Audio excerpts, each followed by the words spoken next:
Hello and welcome back to Warhammer 40k. We're on a countdown to Christmas. It's the 1st of December today. And what we're going to be doing for every single day right until Christmas Day, we're going to do some comparison videos, and you're either going to be Team Necrons or Team Space Marines. We're going to take a unit from the Necrons faction and a unit from the Space Marine faction. We're going to compare them within a video. I'm going to be keeping count on the scores throughout the month to see ultimately what is the best faction. So it's basically a simple concept. What would you pick? So today's comparison is going to be the Necron Warriors versus the Intercessor squad. So let's begin with how much they actually cost in terms of the points. So the Necron Warriors are 13 points each, and you wanted 10 minimum, so that's 130 points. Whereas the Intercessor squad are 20 points each, so slightly more expensive. And you can take them in min units of 5, which will only cost you 100 points. So approximately between 6 and 7 Space Marine Intercessors are going to match the Necron Warriors points for points there. Now in terms of the stat line, who's got the better stat line here? Well, I think it's going to go to the Intercessor squad. They've got a better movement, although the Relentless March aura, which you usually put on your Warriors,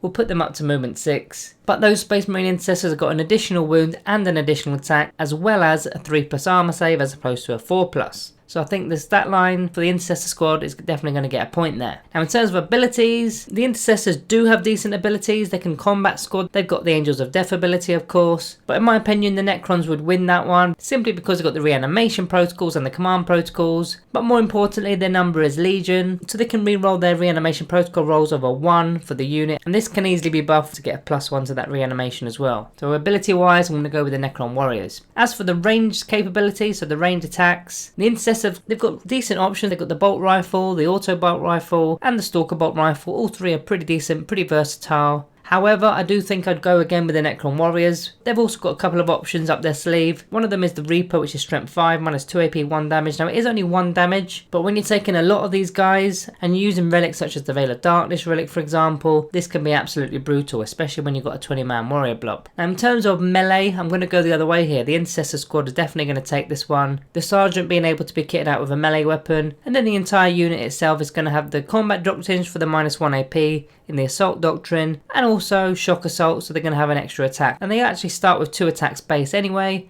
whereas the Necron Warrior only has 1. So they're definitely doing more work, although there will be a lot less of them. As for the overall damage output, it's fairly even in my opinion. It just depends how you're playing, I guess, but I just think the Necron Warriors are going to do a lot more in terms of the range damage. And the Space Marine can do a bit of both, slightly better in the melee department. Now in terms of the resiliency, that's going to go back to the Necron Warriors. Simply again, they can reroll the 1s to their reanimation protocols. They're going to keep coming back on a 5+, rerolling 1s, potentially a 4+ with an Orb of Eternity relic. But the fact that this is done after every single attack is going to keep them coming back up without any problems there. Whereas the Space Marines, yes, they do have 2 wounds a model and they've got a 3+ armor save, but there's going to be a lot less of them, and there's no way of getting them back without an apothecary. So overall, this is how I've scored it for these 2 units, the Warriors and the Intercessors. I've gone with 4 points to 3 in favour of the Necron Warriors. So for me today, the Necron Warriors are taking this one, so it's going to be 1-0 to Team Necrons.